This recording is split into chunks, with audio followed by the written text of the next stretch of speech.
Hello, this is Krishna, and you're watching Rashtram, where nation matters.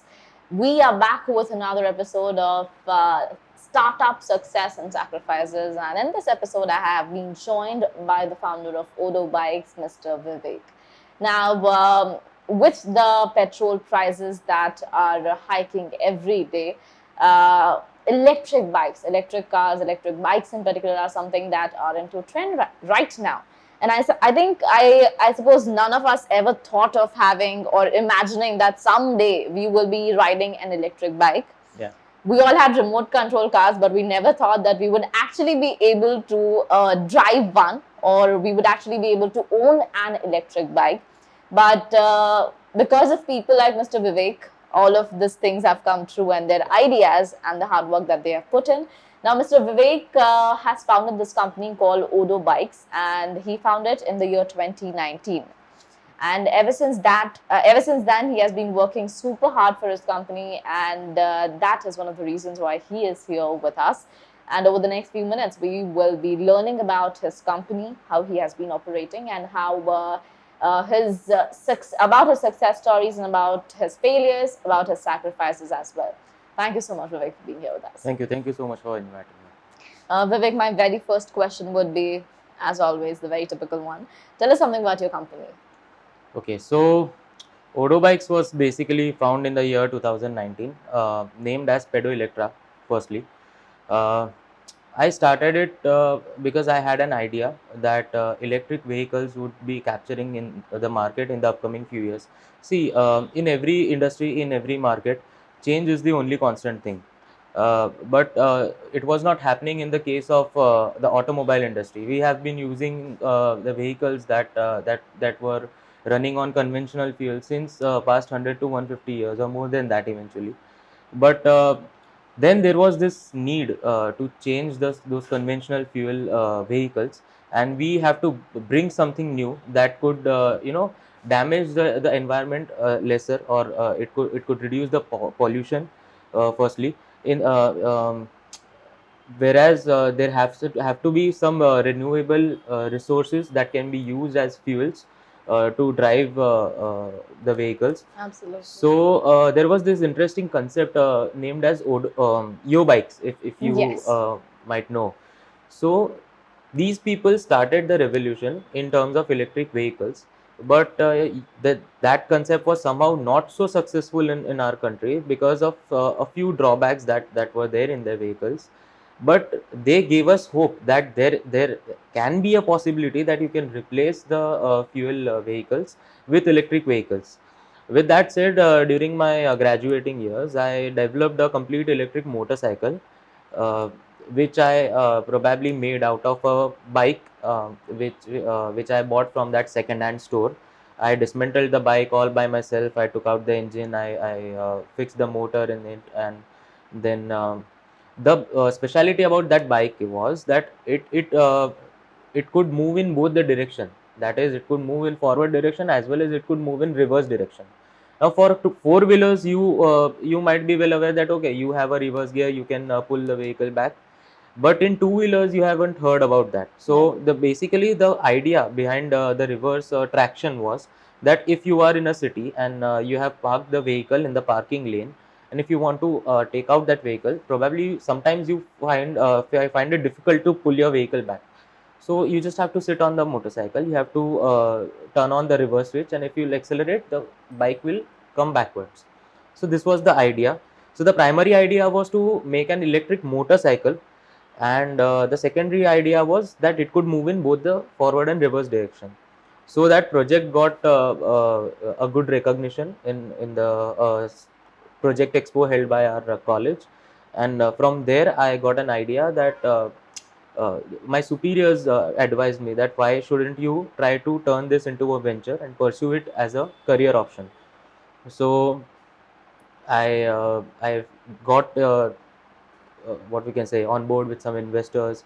I tried to take this thing in the market, but there was this lack of maturity, I must say, because as soon as you get out of the college, you might be having an idea, you might be having a very brilliant idea, but in order to execute it, in order to see how the market really works, that was actually the lack of skill, I must say, in me as a person.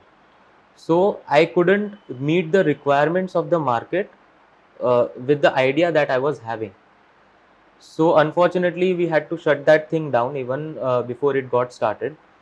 Then after what we can say 6 to 7 months of doing nothing, I decided to give it a shot in a career option that I actually pursued. That is the electrical engineering. So I got a job in a company. We used to manufacture electric panels for process industry companies. Like we used to commission their plants, and we used to help them run their motors, or how to control their motors through computers and so. So I started off as a testing engineer. Then I was promoted to design engineer, where I used to design the panels as per the client's requirements, and I used to help them commission the same as well. But there was still that what we can say instinct Yes. of having something Of your own. of my own. So see, nowadays everyone has that instinct to have something of your own, but you have to ask yourself a question, that whether or not you are willing to go the distance, and whether or not you are ready to give the sacrifices, or pay the price that it asks. And the Right. price is not always money. The price may be any surges that come along its way. So there was this instinct of mine to have something of my own. Now, when we're talking about something like an electric bike, Yeah, okay, so this is a revolution in itself. absolutely. Convincing people to not buy a normal bike which runs on petrol and to buy a bike that runs on electricity. Does it get simpler? See, Because eventually, these days we are seeing a lot of electric bikes or electric cars. We talk about Tesla. But on the contrary, when we talk about India as a country, it is very much, I would not use the word, but there are a lot of stereotypes that people have in their brains. So is it easy to bring in a revolution and to change and to, the journey gets difficult, I'm sure. see, basically, one of the what we can say members of Microsoft quoted this thing: if you build a product for India, that means you are building it for the entire world. Now, why he said so is because India is a country with huge population, and we have different type of people. We have diversity in type of people. So introducing any concept in India is a very challenging part. So if you are successful in introducing that concept in India, you are surely going to succeed globally. That's very well said. So now, if when you talked about convincing the people, so see, India, if you talk about our mindset, we are more towards saving our penny. Okay, so when I am with a customer, when I am telling them the benefits, or we are having a conversation of how the bike or bicycle that runs on electricity is better than the one that you ride on, or when you the one with you came, yeah, or with the petrol. So see, electric, if I talk about my product, so my product requires half a unit of electricity to get fully charged. Okay, and if we talk about the electricity cost here in Baroda, it is 8.5 rupees per unit. So I must say, mere on at a cost of 4.5 rupees, you are able to drive the distance of 40 kilometers. That same 40 kilometers, it will take you 95 rupees as of today to travel. So if you calculate this amount on a yearly basis, you are saving more than 20 to 25,000 rupees of petrol, because the distance which you are covering on your petrol vehicle, if that same distance is to be traveled on electric vehicles, your cost for that would be somewhere around 2,500 to 3,000 at the max. So basically you are saving 25,000. Now when I say you are saving 25,000, then the customer starts clicking, okay, now I am saving 25,000 a year. But how are you saving? So I give them this little drill, Whenever you charge your bicycle or whenever you charge your electric vehicle, just take a 100 rupee note and what we can say, spare it or keep it aside, keep it in a piggy bank or something like that. That means you have filled a 100 rupee Saved. of fuel while you are charging the vehicle. Over the span of 1 year, you will see that money accumulated in that piggy bank. So you can buy a new phone, or you can invest the money in something, or you can buy a electronic good for your house or something like that. So basically, you'll be utilizing the money which was invisible due to your expenses, your petrol expenses. So that is the drill actually. Right. Now, talking about the Gen Z or the Okay. millennials, they are very much, majority of them are very much impatient. When they get into something like a startup, when they enter into the entrepreneurial world, as we call it, they are very impatient. If I've started a business, I want my paycheck the very same month. What would you say on that? See, basically, entrepreneurship is like growing a tree. Actually, if you have a family business, then it would be a different picture. But if you are starting from the scratch, that means you have to plow the soil, you have to sow the seed, you have to water it every day. You for a few weeks or for a few months, you won't be able to see the plant popping out of the soil. Then also patiently you'll have to water it, you'll have to condition it. So that is the journey. It's like you cannot expect to eat fruits right from the day that you sow the seed, but you can hope that one day when this seed would evolve in a tree, then not even me, but my successors or my family after me are going to eat the fruits that I have what we can say, I have sowed or I have ripped. So see, entrepreneurship journey or any journey, I don't think that you should take life as a what we can say, a quid pro quo.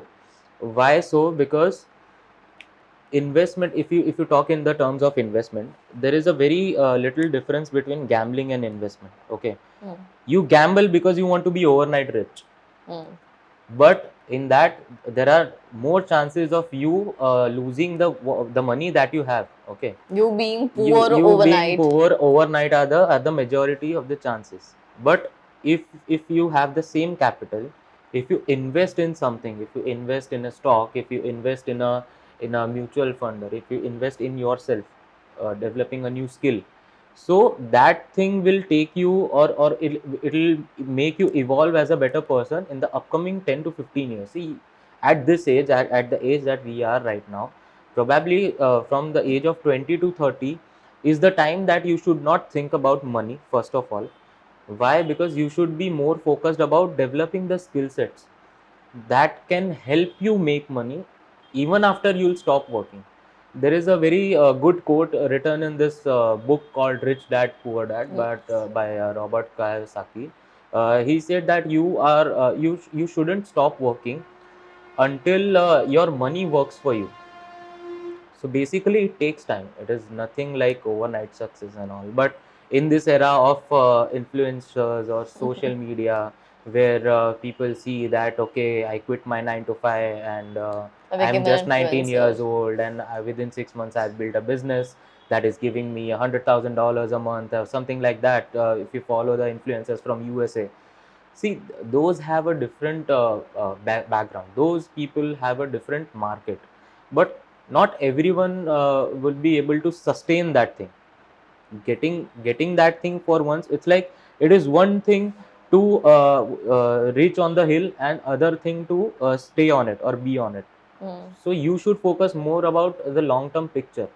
The companies that we are looking around right now, the companies like Tata, the companies like Reliance, they had their founders had sacrificed their life in building that empire. Now, when we're talking about sacrifice, Vivek, what are the sacrifices that you have made so far? See, you start from the start. You Even have the to, minutest of it. yeah, you have to learn how to live without money. Okay, I'll tell you my experience. uh, when I had quit the job, and when I started this venture, there was time when what we can say, whenever a new company steps in, people do not easily trust their products or services.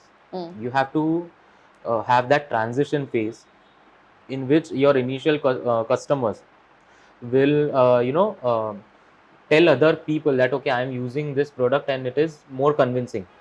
But in the initial days, I didn't had any customers, so I was exhausted in terms of funds. So what I did was, I had this bicycle. I built it for me, and instead of roaming around on a two-wheeler, I started using that bicycle for my own. I what we can say, I saw that there was a need for me to save that 100 rupees of petrol, because I know that I had a very few or negligible funds to survive as of now. And obviously my family was very generous, because they had supported me throughout my journey. They are still with me. But there is what we can say, your inner conscience does not let you to borrow money or something like that. So I decided that why not I would switch myself. If I'm selling the product, so why not I be a user of it. And I used to roam on bicycle throughout the city. So it was beneficial for me in two ways. Firstly, my product was being advertised organically, and the next one is I was saving money on the top of it. So that was the first sacrifice, that I have to learn without live without money. The next thing was that you have to sacrifice all the leisure part. Okay. Parties. Leisure part, that includes party, that includes vacation, that includes uh, going out shopping, getting yourself new clothes, new stuffs, new mobile phone or something like that. You have to keep that aside. Okay. It's like you should learn how to act like a broke in order to be rich eventually. Very well said. So yeah, so sacrifices were in terms of, if I say, if I used to see my friends going at different places, or going for higher studies abroad. But there was this thing that what are we doing for our nation?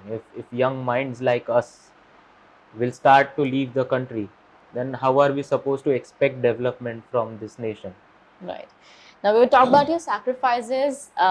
What would be your one success tip to the youngsters, or along with that, what made you successful? Just one thing that you think made you successful. Okay, so it would be the feeling. For me, it was the feeling to look my product on the street when I was randomly passing through a road. Law of attraction. Yeah, so it was like I was going through this Akota bridge, and suddenly from the back I saw that there was this a very cool bicycle. I was like, yaar, ye bicycle kiski hai? So I drove a little bit closer and I said, oh shit, it's my bicycle. He's my customer. So that feeling, you should you should have a habit of cultivating this feeling. See, money is just to keep up the score, but the feeling that your company is growing, it's like your baby is growing. So you have to have that feeling. And initially, rather than focusing on the amount of profits that you are making, focus on the amount of satisfaction that you are giving to your users. So that would evolve your company. Or as Steve Jobs said, that we are selling our trust, we are not selling our products. So the trust will take you to the heights that you have never even imagined at the start. So this could be in the mind of every entrepreneur, as per me. All right. So now one last question to you, and we end this conversation. That, like you said, that once you launch a product in India and you become successful, it means that you've become successful across the world. Yeah. So would you want to emphasize on this particular saying and tell young minds of India that as we know that there are a lot of brains that are going overseas, and that in a way would affect our country in after a period. So would you want to emphasize on this and explain something or motivate the youngsters of India? See, as an individual, we are free to think whatever we feel that's right for us, for starters. But I think that why should soldiers be the only one that would show patriotism to your country? Why wouldn't be young minds like us? See, I am not saying that this is completely what we can say the system's fault or something like that. There are certain things which need to be improvised. Say it our education system, say it our culture of the companies that we have, say it our pay structures. See, basically why people are leaving for other countries is like, firstly they are getting this life standards over there. Secondly, they are getting the work satisfaction that they are paid for. So these all are the things which can we as a nation can also take care about that. And as you said, that success is not defined as how big you are, okay, or you can say that wealth is not uh, measured in terms of how much money you have. Wealth or success is defined when you have nothing, still how many days you can survive.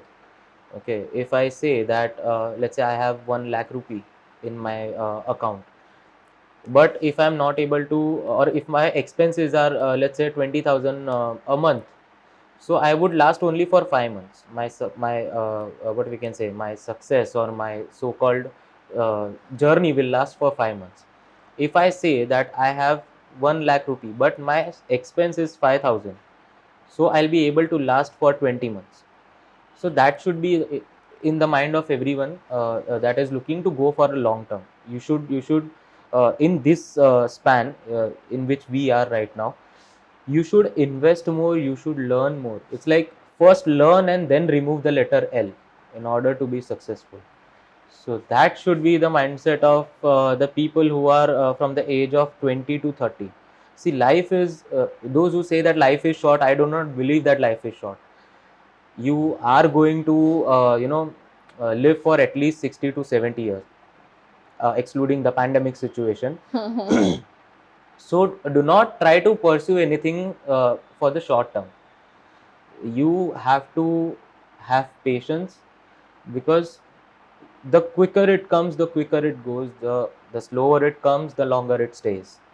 So should be the ideology of the people around, and we as a community should also encourage people. See, now if I talk about a startup and a giant that is already been in the field, the community should help the startup uh, to grow, to let him prove what he